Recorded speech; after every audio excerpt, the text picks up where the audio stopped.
यस्यांके च विभाति भूधरसुता देवा पगामस्तके भाले बालविधुर्गले च गरलम् यस्योरसी व्यालरा सोऽयं भूतिविभूषणः सुरवरः सर्वाधिपः सर्वदा सर्वः सर्वगतः शिवः शशिनिभः श्रीशंकरः पातु माम् प्रसन्नतां ज्ञानगताभिषेकतः तथा नमम्ले वनवासदुःखतः मुखाम्बुजश्रीरघुनन्दनस्य मे सदास्तु सामञ्जुलमङ्गलप्रदा नीलाम्बुजश्यामलकोमलाङ्गं सीतासमारोपितवान्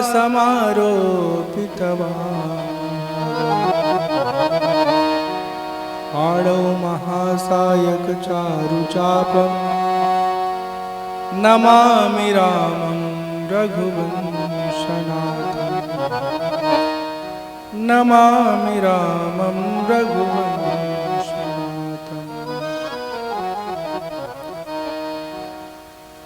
एक दिन की बात है, महाराज दशरथ स्नान आदि से निवृत्त होकर के अपने केशों को आईने में ठीक कर रहे थे।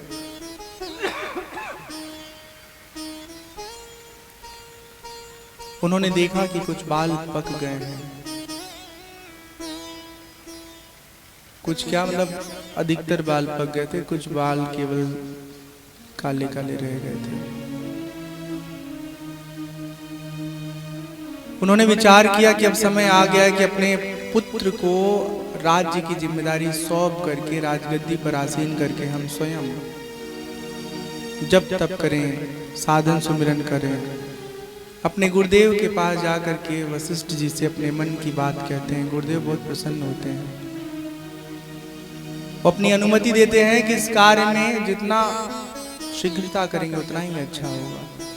अच्छे कार्य को जितना जल्दी कर लिया जाए उतना ही उत्तम होता है। सभा में अपने सभी सहयोगी जन से अपने मन की बात कहते हैं। महाराज दशरथ सब लोग बड़े प्रसन्न होते हैं, कहते हैं राम जैसा राजा हमें मिलेगा ये हम सबका सौभाग्य है।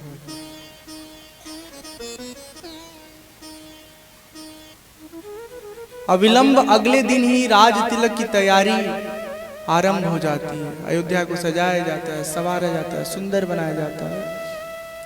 पूरे अवध में अयोध्या धाम में खबर फैल जाती है कि कल भगवान श्री राम हमारे नगर के, हमारे राज्य के नए राजा बनेंगे। जब ये खबर राम जी को मिलता है तो खुश होने की बजाय उन्हें अफसोस होता है।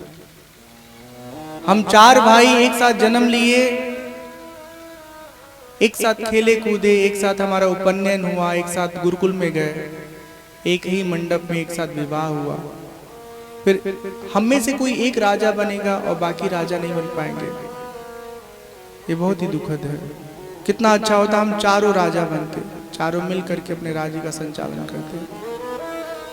पर गद्दी पर तो कोई एक ही बैठेगा, जो बड़ा पुत्र होता है उसे यह अधिकार प्राप्त होता है।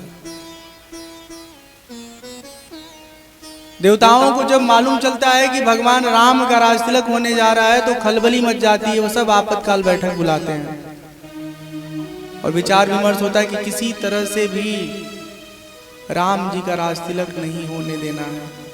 अगर राम जी राजतिलक में आ गए, राजा बन गए, राम जी का राजतिलक हो गया, राम जी राजा बन गए, तो जिम्मेदारी में वो फंसे रह जाएंगे और बाकी जो कार्य के लिए अवतरित हुए हैं, जो उनके जीवन का प्रयोजन है, वो कार्य अधूरा रह जाएगा।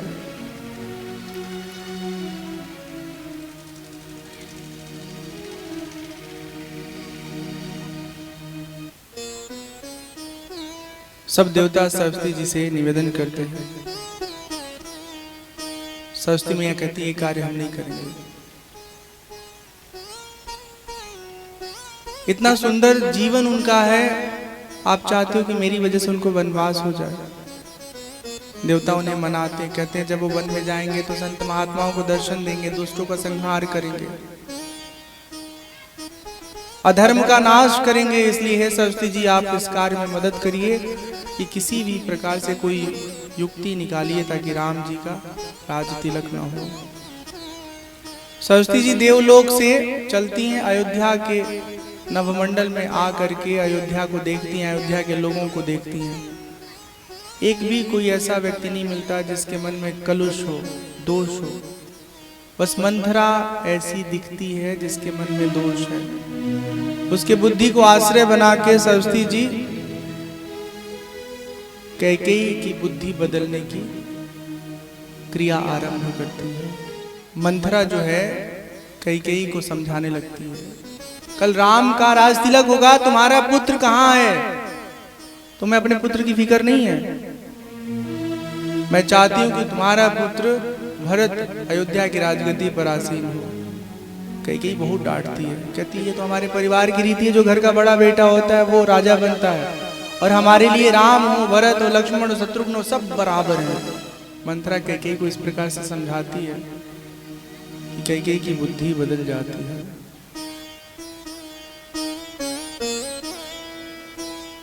बहुत सुंदर चौपाई है। कौन कुसंगति पाई न साई, रही न नीच मते चतुराई। हम सबको इस बात का ध्यान रखना है, कभी भी कुसंग में दुष्ट लोगों के साथ नहीं रहना। ये दुष्ट बड़े नीच होते हैं, ये पल भर में ही आपको अपने जैसा बना लेंगे। जो पीने वाले होते हैं ना, उनके पास रहिए, पियक्कड़ बना देंगे। जो खाने वाले होते हैं, गुटखा वाले, फ्री में मसाला देंगे, आदत धरा देंगे और मुंह को कचरा दान बना देंगे। हाँ, और सुरती वाले भी कम नहीं होते हैं। हाँ, सुरती वाले बड़े सभ्य लोग नहीं होते हैं। हाँ, मुंह में कचरा लेके घूमते रहते हैं, लगता है इससे इनको जीवन मिल रहा है।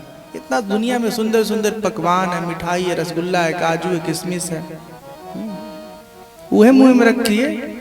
सौंफ रखिए, इलायची रखिए, लौंग रखिए, मिश्री रखिए, हाँ, और कौन सा आता है वो चेरी आता है वो रखिए। लेकिन नहीं, गंदगी खाने की आदत है तो वही खाएंगे।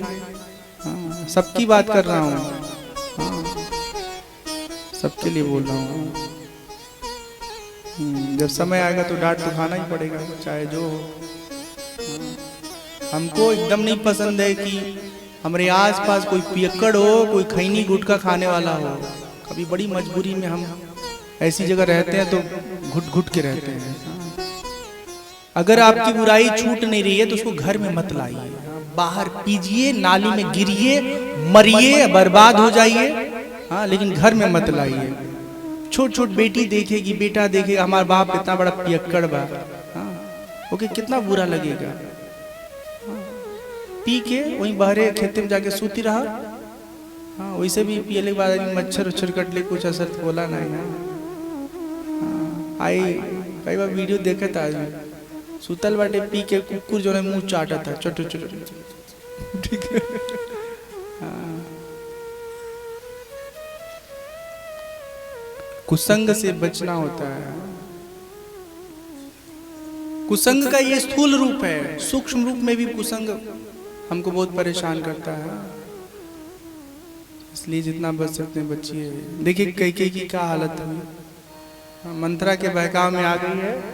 जो कैकेयी राम को अपने पुत्र के समान प्रेम करती है, उसी राम को वनवास देने पे तुल गई है।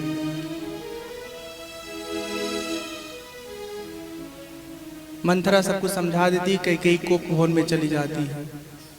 कोप भवन वो जगह होता था जहां पर गुस्सा किए हुए आदमी वहां जाके चुपचाप पड़े जाते थे, और घर के मुखिया जाके उनको मना के हंसते मुस्कुराते लेके आते थे। महाराज दशरथ जब शाम को अपने राजमहल में आए, देखे कैकेयी नजर नहीं आई है। कैकेयी के पास गए कोप भवन में, वो बोले हम बड़े खुश हैं, बहुत प्रसन्न हैं, आपको खुशखबरी देनी है, लेकिन आप दुखी हैं कुछ किसी बात से। आप अपना दुख का कारण बताइए, पहले आपको हम खुश करेंगे फिर अपनी खुशी बताएंगे। कई कई की बुद्धि में तो सवार था, मंथरा ने जैसे जैसे सिखाया था। वो कहती आपने 2 वर देने के लिए कहा था, आज तक नहीं दिया। दशरथ जी कहते 2 नहीं 4 मांगो, 6 मांगो, 16 मांगो, जो मांगना है मांग लो। आज इतने हम खुश हैं, जो मांगोगी सब दे देंगे।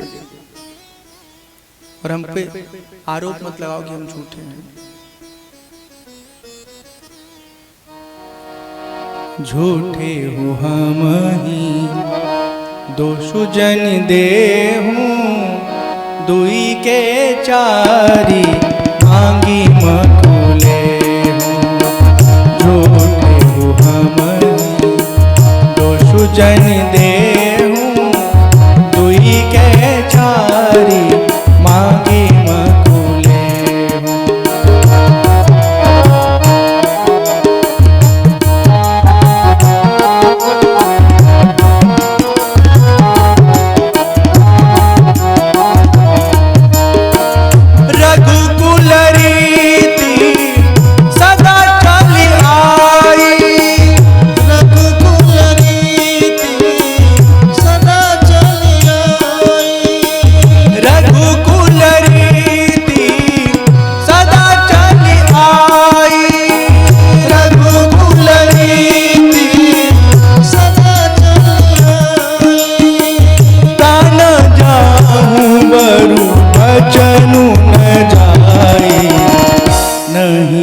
सत्य संघातक पूंजा, नहीं असत्य संघातक पूंजा। गिरि सम होहि की कोटि कूंजा, कोटि कूंजा। सत्य मूल सब सुकृत सुहाए, वेद पुराण विदित मनु गाए।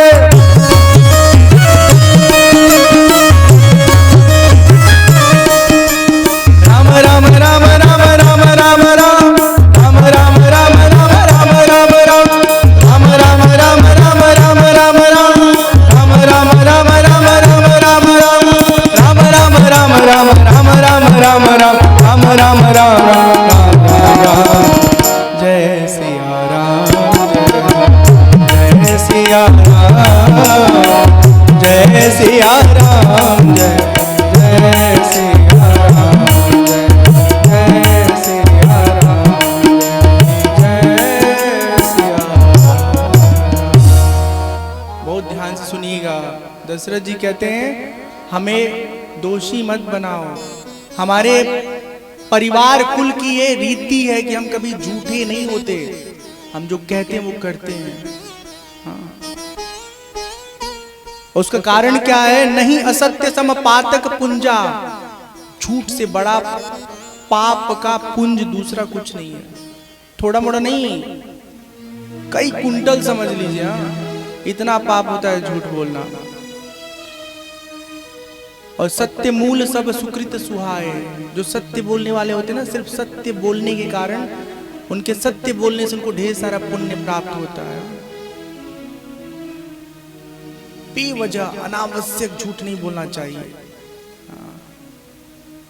ठीक है। कहाँ जा रहे हैं? कहीं नहीं जा रहे हैं, गए धस गए वहीं। यहाँ घर में इंतजार हो रहा, बाबू आओ खाना खा लो। फोन आ रहे हैं, कब आ रहे हैं? बस आ रहे हैं। आने में भी आधा घंटा लगा दिए। जहां भी जाइए बता के जाइए, ठीक है? 5 मिनट भी जाइए, बताइए मैं कहाँ जा रहा हूँ। घर वालों को मालूम तो रहेगा किस लिए जा रहे हैं, कहाँ जा रहे हैं। और पति पत्नी को तो बिल्कुल ध्यान रखना चाहिए, कहीं भी जा रहे हैं चुपचाप बता दीजिए। ना बताए तो सीसीटीवी कैमरा करेजा में फिट करा जा, और जीपीएस।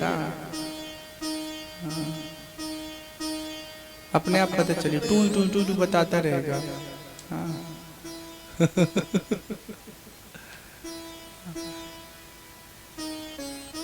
लेट हो, आप वर्जित बालक हैं, वो कहीं जाते हैं जैसे लेट होता है, पत्नी की कहती वीडियो कॉल करो, कहाँ पर हो हम देखना चाहते हैं। समझ ये उनकी कमाई है और कुछ नहीं है। हाँ, भरोसा तोड़ दिए है, आज वीडियो कॉल पे उपलब्ध रहना पड़ता है। धोखा देने वाले इतने चतुर हैं कि वीडियो कॉल भी करा लीजिए तो भी वो धोखा देने में सफल हो जाएंगे।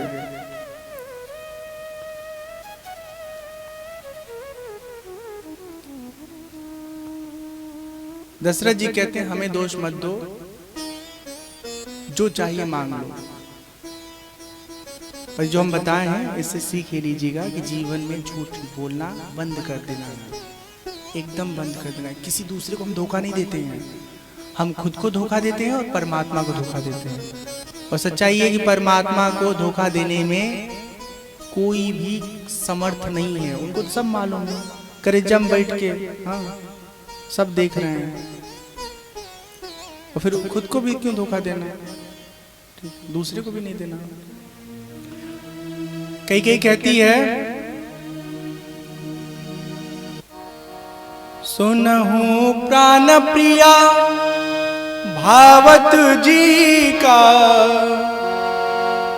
देहूं एक बार भरत ही टीका, मांगहूं दूसरा बरकार जोरी, उरवहु नाथ मनोरथ मोरी, तापस बेश विशेष उदासी, 14 बरिस राम बनवासी, 14 बरिस राम बनवासी। कई कई कहती है कि पहला वर हमको चाहिए भरत को राजगद्दी, हमारा पुत्र भरत अयोध्या का राजा बनेगा। और दूसरा वर जब मांगती तो हाथ जोड़ करके कहती है ये वर भी हमको दीजिए, हर कीमत पर ये वर दीजिए। कैसा? तपस्वी का वेश और 14 वर्ष के राम को वनवास। जब ये बात सुनते हैं महाराज दशरथ तो विह्वल हो जाते हैं, मन ही मन सोचते हमने किस पे कितना भरोसा कर लिया। जिस कैकेयी से हम इतना प्रेम करते थे उसने आज सुख के समय में कितना बड़ा दुख दे दिया। अनेक प्रकार से समझाने की कोशिश करते हैं पर कैकेयी समझना नहीं चाहती है। लैला अयोध्या का, लैला अयोध्या का राजमोरी रानी बाके, अखिया के हमरो अजोर जनी मांगा, अखिया के हमरो अजोर जनी मांगा। कहता लुटा देई, कहता लुटा देई सगरो शरीर बाके, नग जड़ल अंगूरी के और जनी मांगा, नग जड़ल अंगूरी के और जनी मांगा।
पुतरियन में और जनी मांगा, जगत पुतरियन के और जनी मांगा।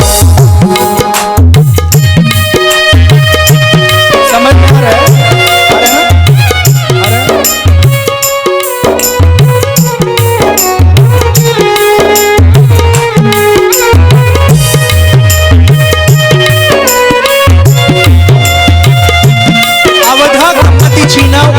अजोरिया जो भगवान राम है ना, ये अयोध्या के उगते हुए सूर्य के समान है, और इनके तू वनवास भेज दोगी तो यहाँ अंधकार नहीं आ जाएगा।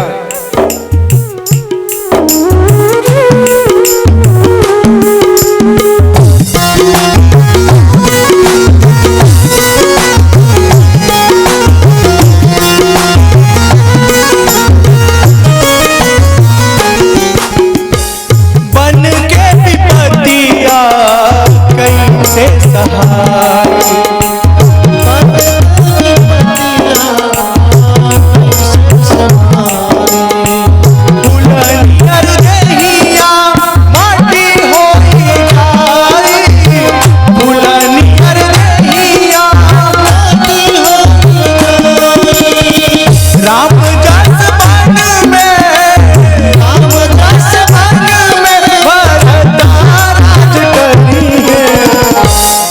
सन तू होई के कठोर जनी मांगा, ऐसन तू होई के कठोर जनी मांगा।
भरल रतिया और जनी मांगा, सुख भरल रतिया और जनी मांगा।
पूर्व के सूरज भले पश्चिम से उगी हैं, राजा दशरथ नहीं बतिया से टरी हैं।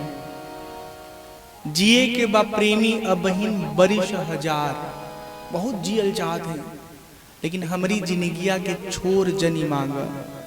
हमारे जीवन में जो सबसे सुंदर समय है ना, आखिरी वाला, हाँ, वो मांग के हमारे जीवन के दुखदाई मत बनावा। जैसे आदमी सुतल बा राती का, देरी से सुतल बा चाहे समय से सुतल बा, अब ओकर नींद पूरा नहीं भइल बा, आके वो चद्दर खींच दे, कितना कष्ट होता है ना। और नींद पूरा हो जा, आदमी एकदम फूलल, हाँ, खिलल फूले नियर एकदम तरो ताजा चेहरा लेके चमकत हंसत मुस्कुरात हो ना, अपन व्यवहार अपन कार्य करत रहेला। अनेक प्रकार से दशरथ जी समझाते हैं, पर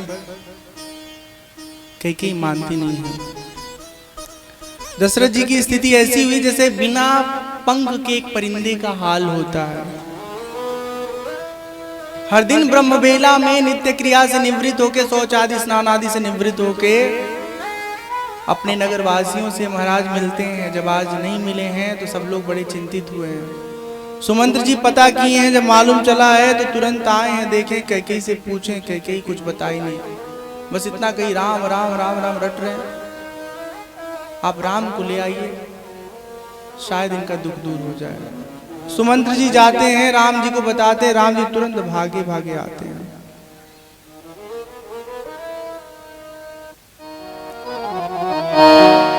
करुणामय मृदु राम सुभाऊ, प्रथम देख दुख सुना न काऊ। मोहि कहु मातु तात दुख कारण, हरिया जतन जहीं होई निवारण। करिया जतन जहीं होई निवारण। राम जी पूछते हैं, माता हमारे पिता के दुख का कारण क्या है, कृपा करके बताइए। जीवन में कभी किसी को दुखी नहीं देखा था राम जी ने, कोई दुखी था ही नहीं। दुर्भाग्य देखी, जब पहली बार दुख देखा तो अपने ही पिता को देखा। कई सारी बात बता देती है। राम जी बहुत सुंदर बात कहते हैं, बहुत सुंदर बात, सबको याद रखना चाहिए। सुनु जननी सोई सुता बड़ भागी, सुनु जननी सोई सुता बड़ भागी, सुनु जननी सोई सुता बड़ भागी, सुनु जननी सोई सुता बड़ भागी। जो भी तुम्हारू बचन अनुरागी, जो भी तुम्हारे बचन तनय मातु पितु तोषनिहारा, तनय मातु पितु तोषनिहारा। दुर्लभ जननी सकल संसारा,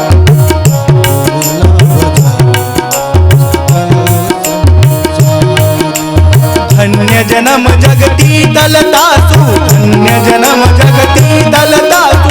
पितहि प्रमोद चरित सुनि जासु, पितहि प्रमोद चरित सुनि जासु। चारि पदारथ कर दलता के, चारि पदारथ प्रिय पितु मातु प्राण समझा के, प्रिय पितु मातु प्राण समझा के। जय सिया राम, सिया राम, जय सिया राम, जय जय सिया राम, जय सिया राम, जय सिया राम, जय सिया राम, जय सिया राम।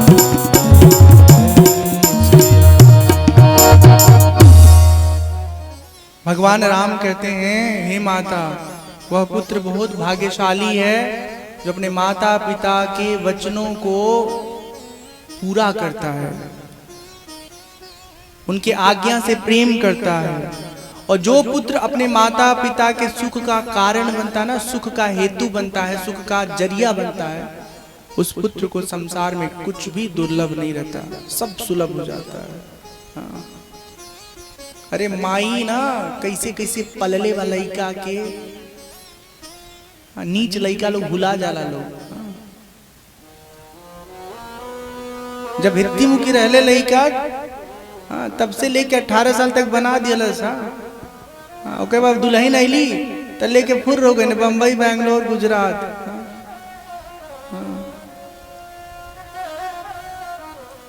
नहीं ले जा, लेकिन जब माई वृद्ध हो जा, 50-55 का हो जा, तो फिर माइयों के संगे ले जा। और पत्नी के गोड़े पे गिर के हाथ जोड़ के कहा, देखा तुहरे माई का हम इज्जत करब, हमारे माई का तू इज्जत करिए। तुहार माई हमार माई, हमार माई तुहार माई। तू तो अपने अम्मा के बुला ला, अपने पापा के बुला ला, संग ही रह जा सब जने।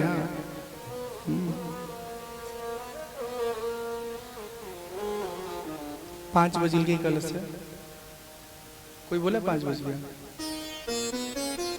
कोई आप इधर से बोला 5 बज गया, 5 तो बज ही गया। सही बात है, 5 बज गया, ठीक 5 बज जाए, घड़ी देख लो। ये होता है ना इनर क्लॉक, अंदर भी घड़ी होती है। अगर वो टाइमिंग सेट है ना, एकदम सही समय पर आपको पता चल जाएगा कि समय हो गया। हाथ जोड़ के विनती है, जो कोई की अम्मा जीवित है, अम्मा की बात मानो या मत मानो, सब चलेगा, अपनी वाली जितनी करनी करो, लेकिन माता पिता के शरीर को जितना सुख दे सकते हो देने की कोशिश करो। हम ये बात इसलिए कर रहे हैं कि अम्मा की बात कभी कभी नहीं मानना भी जरूरी होता है, क्योंकि अम्मा पुराने जमाने की है। हाँ, ऐठन उसकी अलग रहती है, बहू आएगी नई जमाने की रहेगी, उसका ऐठन अलग होता है। अब बेचारा पति देव के सामने धर्म संकट के, माई को मानी मेहरारू को मानी, माई को मानी तो मेहरारू हाथे से गए, मेहरारू को माना तो माई हाथे से गए। हाँ, मर्दे का बहुत दुर्गति है। हाँ, और सब पति का ये हाल है। ये लिए मम्मी के सामने पत्नी को डांटो और कमरे में पत्नी से कहो, देखो मम्मी तो डांट नहीं सकते ना, हमारी माँ है, तो तुम नाटक की थोड़ा सुन लिया करो। अब अम्मा जी खुश, हमारा बाबू हमारे पतों के बहुत डांटे, बहुत बढ़िया, तालियां। अगर थोड़ा सा ड्रामा करके सास ससुर खुश हो जाए तो उनके अभिमान को पोषित कर दीजिए, मस्त। कुछ सास होती हैं बहुत खतरनाक। अगर लड़का अपनी मेहरारू कभी चॉकलेट लेके चला आया, हमें बताए क्यों नहीं, तुम सारा पैसा उड़ा दोगे मेहरारू पे। हाँ, जिंदगी भर उन्हीं संग रहेगा, खुश नहीं रखिए तो बुढ़ापे में बड़ी लती आएगी, बहुत कूटेगी। जवानी भर अपने माई का सेवा कैला, अब चला भगा बुढ़ापा में घर से बाहर। ये बहुत कठिन काम है घर परिवार में। चलिए, इस सब के आप लोग जानकार हैं, गुणी लोग हैं, हम उनके लिए बता रहे हैं जो बेचारे अभी अनुभवी नहीं है। अनुभव तो हमको भी नहीं है, ठीक है, लेकिन दुनिया का देख करके लगता है कि ऐसे ही से कुछ होगा तो अच्छा होगा। चारि पदार्थ करतल ताके, प्रिय पितु मातु प्राण समझा के। धर्म अर्थ काम मोक्ष चारों पदार्थ पुरुषार्थ हाथ में ऐसे हो जाता है जिसको माता पिता प्रिय होते हैं, जो माता पिता को सुखी रखता है। भगवान श्री राम अपने पिता को प्रणाम करते हैं। भगवान श्री राम अपने निवास कक्ष में आते हैं, अपना राजसी वस्त्र त्यागते हैं और तपस्वी वल्कल वस्त्र पहन करके वन जाने के लिए तैयार होते। जैसे जानकी मैया को पता चलता है, जानकी मैया भी आ जाती, कहती हम भी चलेंगे। जानकी माँ कहती हम भी आपके साथ चलेंगे। भगवान कहते हैं आप कैसे रहेंगी वन में, कठोर पथरीले पगडंडी पे चलना, आप इतने सुख में सेवा में रही हैं। जानकी जी कहती हैं अच्छा, हम सुख में रहे और आप दुख में रहे हैं। जितना सुख मेरे जीवन में था उतना ही सुख आपके जीवन में था। जब हम देख रहे हैं कि हमारे जीवन साथी कष्ट में है तो हम सुख में कैसे रह सकते हैं, हम भी आपके साथ रहेंगे। लक्ष्मण जी आते कहते भैया हम भी चलेंगे आपके साथ, हम यहाँ नहीं रहेंगे। भरत शत्रुघ्न निहाल है, पिताश्री का हाल खराब है, स्वास्थ्य ठीक नहीं है, मन ठीक नहीं है, परिस्थिति ठीक नहीं है। राम बार बार समझाते हैं, अनुज हे लक्ष्मण आप यहीं रहिए। लक्ष्मण जी जो बात कहते हैं ना ध्यान से सुनिएगा, बहुत बढ़िया बात कहते हैं। एक भक्त का हृदय कैसा होता है, लक्ष्मण जी जैसा कहते हैं वैसा होता है। लक्ष्मण जी कहते देखिए हमारा इस दुनिया में कोई दूसरा नहीं है, सारा संबंध रिश्ता नाता सब कुछ केवल आपसे है। गुरु पितु मातु न जानऊ काहू, कहूँ सुभाऊ नाथ पतियाहूँ। जहाँ लगी जगता स्नेह सगाई, प्रीति प्रतीति निगम निजुगाई। मोरे सबई एक तुम स्वामी, दीन बंधुर अंतर जामी। हमारे लिए गुरु भी आप ही हैं, पिता भी आप ही हैं, माता भी आप ही हैं, सब कुछ मेरे जितने रिश्ते नाते बनते हैं सब आपसे हैं। बाकी लौकिक रूप से जो रिश्ते नाते हैं उनमें हम अपनी रुचि रखते ही नहीं हैं।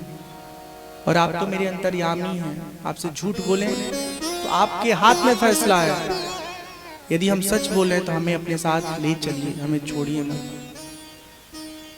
भगवान न चाहते हुए भी लक्ष्मण को इसलिए साथ रख लेते हैं कि लक्ष्मण का जो हृदय है वो सचमुच भगवान से जुड़ा हुआ है। भगवान के अलावा उनके हृदय में कोई और नहीं है सोना जी, है सोना, है सोना जी, है सोना। जब राम चले वनवास, अवध सब है सोना। जब राम चले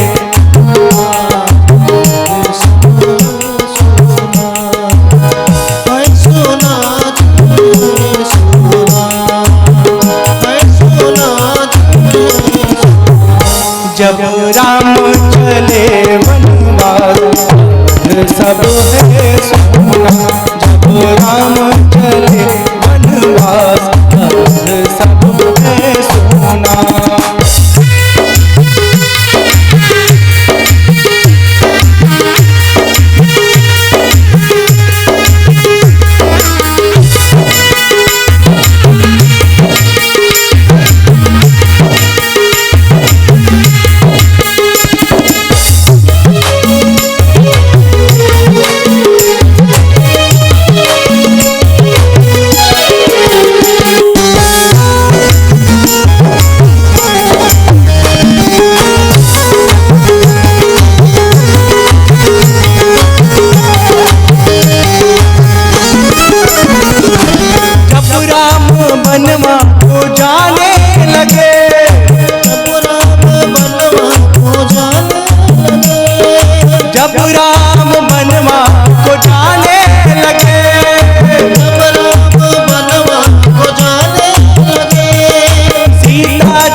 जानकी मैया वनवास जब चलते हैं तो उनके साथ ढेर सारे लोग अयोध्या के पीछे पीछे चलने लगते हैं।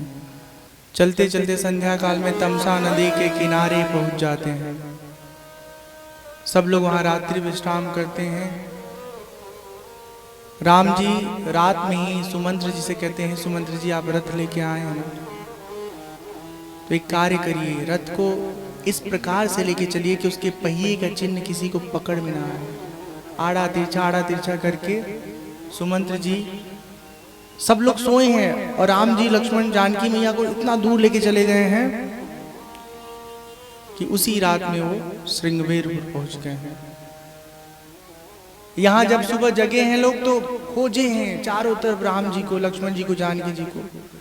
जब कहीं नहीं मिले हैं तो सब के सब नागरिक अयोध्या के वापस अयोध्या चले जाते हैं। भगवान ये चाहते भी थे कि लोग किसी तरह अयोध्या लौट जाएं। हमारे साथ अगर रहेंगे तो पूरा नगर साथ साथ बना रहेगा। श्रृंगवेरपुर जब भगवान पहुंचते हैं तो वहां उनका एक मित्र है निषाद राज, वो मिलने आता है। जब सारा समाचार उसे मालूम चलता है तो बहुत दुखी होता है। कहता है प्रभु हमारे नगर चलिए, हमारे गांव चलिए। भगवान कहते हैं हम वनवासी हैं, नगर में गांव में नहीं रहेंगे। अपने हाथ से एक चटाई बनाता है निषाद राज, भगवान उस पर शयन करते हैं। चंद्रमा की रोशनी में भगवान का चेहरा देख रहा है और देखते देखते देखते देखते वो रोने लगता है।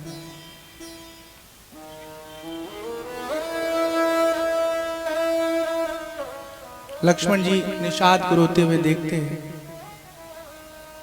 कहते हैं हे निषाद दुखी मत होइए। निषाद कहता नहीं मतलब बताइए कोई ऐसा कर्म थोड़े न किए थे जिनको ऐसी तकलीफ दी जाए। अभी जस्ट भगवान का, अभी जल्दी भगवान का विवाह हुआ था और कैकेयी ने इन्हें वनवासी बना दिया। भगवान का निवास कक्ष निषाद राज देखे हुए हैं, इतना नरम है जैसे दूध का फेन। वो याद करके निषाद राज रुदन करने लगते हैं कि आज भगवान कितने कठोर घास फूस के चटाई पर सोए हैं। कैकेयी को बहुत उल्लाहना देते हैं। लक्ष्मण जी कहते हैं हे निषाद राज किसी का दोष नहीं है। यहाँ बहुत सुंदर बात कहते हैं। हालांकि ये ज्ञान जो है ना, ये हम जीवों के लिए, मनुष्यों के लिए, भगवान सुख दुख इन भोगों से परे हैं, हम सबके लिए बताया गया है। हम सबके जीवन में दुख आता है ना, हम कहते आपकी वजह से मेरी जिंदगी खराब हो गई है, हमारा शादी किसी और से हुआ होता इतना कष्ट नहीं मिलता। जिंदगी को एकदम चौपट कर दिए आप। कभी पति पत्नी को बोलती है, कभी पति पत्नी को बोलते हैं। हाँ, हमारे एक शादी बड़ी अच्छी हो रही थी, कट गई, किस्मत में तुम लिखी थी तो फल भोग रहे हैं जिंदगी में 10 साल से। ऐसे ताना वाना मारते रहते लोग, पति पत्नी लोग। अरे वही नसीब में लिखी थी, दूसरा कोई नहीं मिलने वाला है। जिससे जो सुख दुख लिखा है मिलता है और अपना कर्म होता है। पति पत्नी तो छोड़ो, जिसको पेट में जन्म दिया होता है ना माता पिता ने मिलके, कई बार वो भी इतना नालायक निकल जाता है कि वही सताने लगता है। भागवत जी में आता है धुंधकारी की कथा। हेलो, पेट का बच्चा नहीं होता है लेकिन अपना मानती है, फिर भी वो सताता है, बहुत तड़पाता है अपने माता पिता को। अपना ही कर्म होता है जो हमें दुख रूप में प्रकट होता है। दुख जो भी है, जितना भी है, उसका कारण सिर्फ और सिर्फ हमारा इस जीवन का कर्म है या पिछले जन्मों का कर्म है। ठीक है, किसी दूसरे कारण कोई दुखी नहीं होता। निमित्त चाहे जो बन जाए। साइकिल से जा रहे थे, गड्ढे में गिर गए, नाक फूट गया, उसमें किसकी गलती है? रोज साइकिल चला रहे हैं, रोज मोटरसाइकिल चला रहे हैं, टुक से लड़ गए, कहाँ पोल से, साइकिल भी टूटी और मुंह भी फूटा। होना था वो सही समय पर ऐसा कुछ होगा कि ध्यान विचलित हो जाएगा, लड़ भिड़ जाएंगे। लक्ष्मण जी निषाद को समझाते हुए कहते हैं, बोले लखना मधुर मृदुबानी ज्ञान विराग भगति रस सानी। बोले लखन मधुर मृदुबानी, बोले लखन मधुर मृदुबानी, ज्ञान विराग भगति रस सानी। काहुन को सुख दुख कर दाता, काहुन को सुख दुख कर दाता, निज कृत कर्म हो सब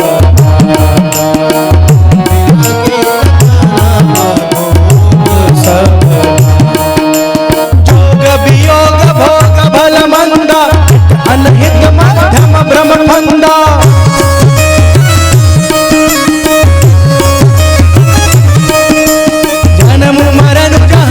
जग जालू संपत्ति विपत्ति करम अरुकालू।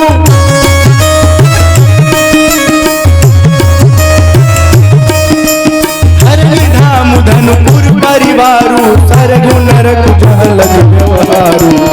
देखिय सुनिया दुनिया मन माही, देखिय सुनिया दुनिया मन माही।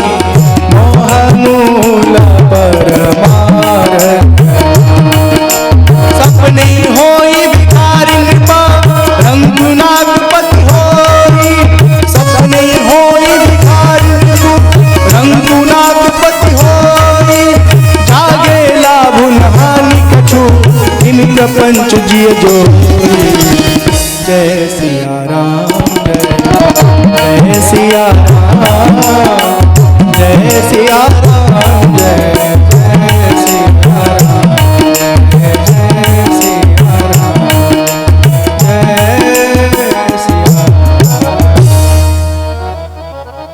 किसी से मिलना, किसी से बिछुड़ जाना, दोस्ती हो गई बचपन से, बहुत अच्छी दोस्ती।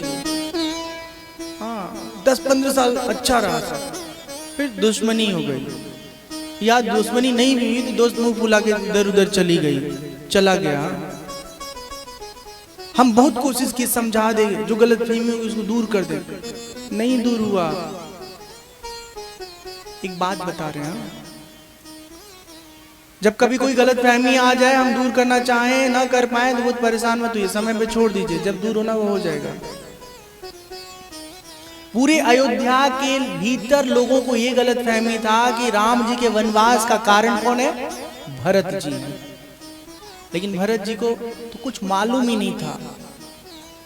सब मंथरा, सरस्वती जी और कैकेयी का अपना ये प्रयास था। यहां पर बताते हैं लक्ष्मण जी कि जोग वियोग भोग, मिलना बिछड़ना, सुख दुख का, अच्छे बुरे का, ये सब काल कर्म के प्रभाव से होता रहता है। जीवन का एक चक्र है। व्यक्ति को क्या करना है? व्यक्ति को ये करना है कि चाहे वो धरती है, घर है, धन है, नगर है, परिवार है, स्वर्ग नरक है, जहां तक व्यवहारिक सत्ता है, जो कुछ आंखों से दिखाई दे रहा है, पकड़ में आ रहा है, उसके बारे में ठीक ठीक समझे कि ये सत्य नहीं है। हाँ, ये परमार्थ तत्व तो नहीं है, ये हो करके भी नहीं होने जैसा है। हाँ, जो हमेशा बदल रहा है उसको सत्य नहीं कहते। अपने शरीर को देखिए, 10 साल पहले कैसा था, फिर 15 साल बाद कैसा, और आगे 20-30 साल बाद कैसा हो जाएगा। जो सत्य होता है कभी नहीं बदलता। पता है, एक चीज कभी नहीं बदला, इस शरीरिया में रहने वाला जो हम है ना, हम जो आत्मा है, हम आंखों से नहीं देखते हैं, आंखों के जरिए हम स्वयं देखते हैं बाहर की चीजें। कुछ लोग की आंखें ऐसे रहती हैं, ठीक रहती हैं, पर दिखाई नहीं देता है, मालूम है ना। कान ये कौवा लेके नहीं जाता, इधर ही पड़ा रहता है, पर सुनाई नहीं देता। सुनिए सुनिए सुनिए, हाँ क्या कह रही हो? हाँ, कान यही है लेकिन सुनाई बंद हो गया। तो जो आत्म तत्व है ना, उसके प्रभाव से ये सब सक्रिय है, व्यवहार कर रहा है। बाकी सब सच होके भी सच नहीं है। ये दुनिया ठीक ऐसे ही है जैसे कोई राजा सोता है और सपने में भिखारी हो जाता है। अब उस समय उसको लग रहा है अरे मेरा सारा संपत्ति खत्म हो गया, हाथ से निकल गया, लेकिन जब वो परेशानी में खटिया से नीचे गिरा है तब उसको याद आया अरे ये तो सपना था। उसी प्रकार से जब हम जीव लोग जगेंगे ना तब पता चलेगा कि जिन चीजों के पीछे हम भाग रहे थे उनके पीछे नहीं भागना है। भागना किसके पीछे? अपने आत्मा को समझने के लिए, अपने आत्मा को जानने के लिए, परमात्मा के स्वरूप को समझने जानने के लिए हमको भागना है, हमको प्रयास करना है। राम ब्रह्म परमार्थ रूपा अभिगत अलख अनादि अनुपा सकल विकार रहित गत वेदा कहीं नित नेति निरूप ही वेदा। राम ब्रह्म है, परमार्थ वस्तु है, परमात्म तत्व है। ये किसी के पकड़ में नहीं आते हैं, किसी के देखने में नहीं आते हैं। अनादि हैं, इनका कोई जन्म नहीं हुआ, इनका कभी मरण नहीं होता है। उपमा रहित है, अनुपम है परमात्मा, और हर प्रकार के विकारों से रहित है भगवान। इस प्रकार से समझाते हैं लक्ष्मण जी। निषाद के हृदय का जो दुख है, संताप है, दूर हो जाता है। भगवान प्रातः काल उठते हैं, नित्य क्रिया से निवृत्त होते हैं, अपने केशों को जटा के रूप में परिणीत करते हैं, लक्ष्मण के केशों को जटा रूप में बनाते हैं। ये सब दृश्य देख करके राजा राम, राजकुमार राम को तपस्वी राम होते देखकर सुमंत्र जी की आंखों में आंसू आ जाता है। गंगा मैया में स्नान करते हैं और उसके बाद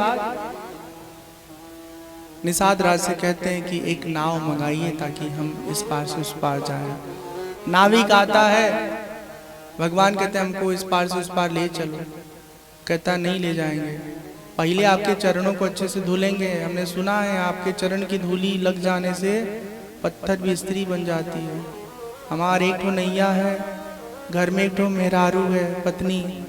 हाँ, अगर कहीं नैया हमारे एक दो दूसरा मेहरारू बन गई, घर लेके जाना पड़ेगा, तो जो घर में है वो बहुत मारेगी हमको। कहाँ से लेके आए बिना पूछे। हाँ, बहुत चालू था। पहले भगवान का खूब अच्छे से चरण धोता है, उसके बाद चरणामृत लेता है, अपने परिवार के लोगों को बुला के उनको देता है, और फिर जो है वो भगवान को नाव में बिठाता है और बिठा करके फिर गंगा पार ले जाने लगता है। बहुत सुंदर भाव है। कभी कभी भगवान को भी, कभी कभी भगवान को भी भक्तों से काम पड़े। जाना था गंगा पार प्रभु के कीना चढ़े। जाना था गंगा पार प्रभु के कीना चढ़े। कभी कभी भगवान को भी, कभी कभी भगवान को भी भक्तों से काम पड़े। जाना था गंगा पार प्रभु के कीना चढ़े। जाना था गंगा प्रभु के कीना चढ़े।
जाना था गंगा पार प्रभु के बस की नाव चढ़े, जाना था गंगा पार प्रभु के बस की नाव चढ़े।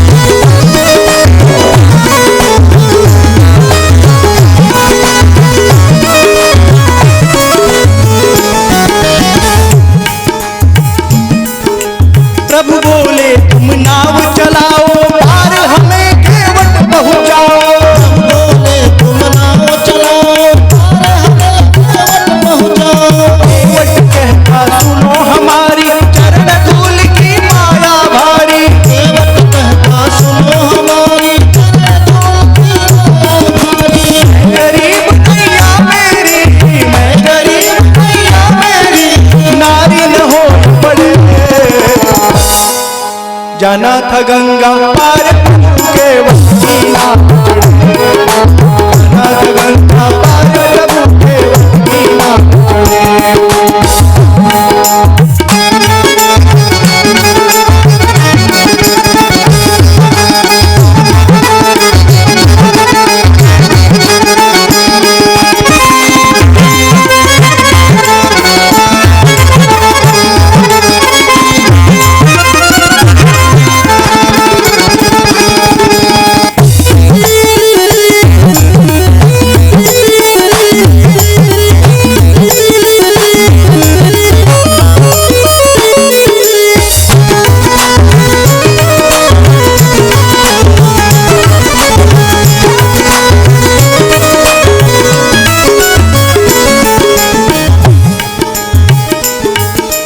केवट दौड़ के जल भर लाया, चरण धोए चरणामृत पाया, केवट दौड़ के जल भर लाया, चरण धोए चरणामृत पाया।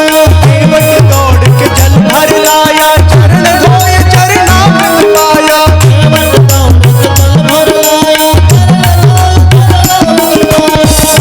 ग्रंथ जिनके यश गाए, केवट उनको नाव चढ़ाए,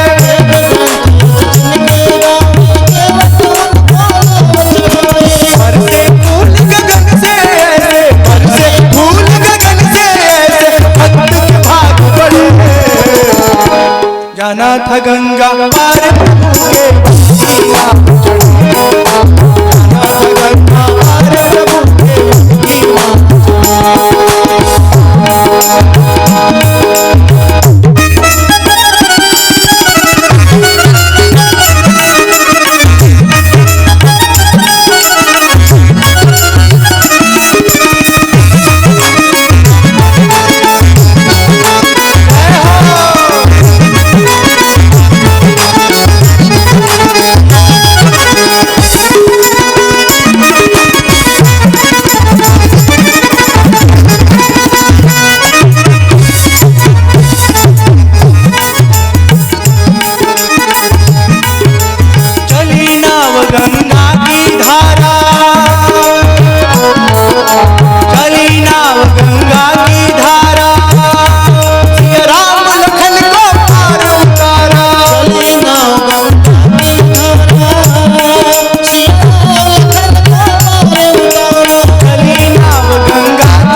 से गंगा पार करते हैं। उसके बाद केवट को जब उतराई देने लगते हैं तो केवट कहता है भगवान अभी कुछ नहीं चाहिए।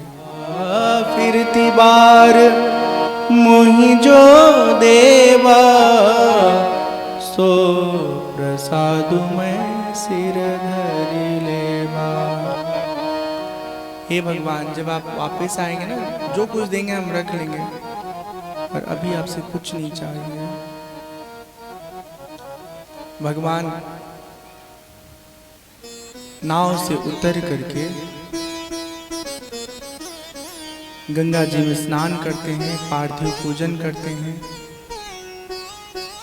जानकी मैया गंगा मैया से प्रार्थना करती हैं, हे माँ हम तीनों कुशल पुनः अयोध्या आ जाएं, ऐसी कृपा बनाए रखिएगा। और अब वहीं गंगा के किनारे भरद्वाज जी का आश्रम है, जहाँ भगवान भरद्वाज जी से मिलने जाते हैं। ये वही भरद्वाज जी हैं जो अपने आश्रम में माघ के महीने में याज्ञवल्क्य जी से सवाल करते राम कौन है। जिन्हें राम का दर्शन हो गया उन्हें राम के बारे में ज्ञान हो ही नहीं सकता, लेकिन राम जी की कथा सुनने का चाव है ना, इसलिए अज्ञानीवत वो प्रश्न करते हैं। भरद्वाज जी के आश्रम में भगवान रात को रुकते हैं, भगवान की खूब सेवा करते हैं। और अब कल की कथा में सुनेंगे भगवान आगे अपने वनवास के क्रम में कहाँ जाते हैं, क्या करते हैं।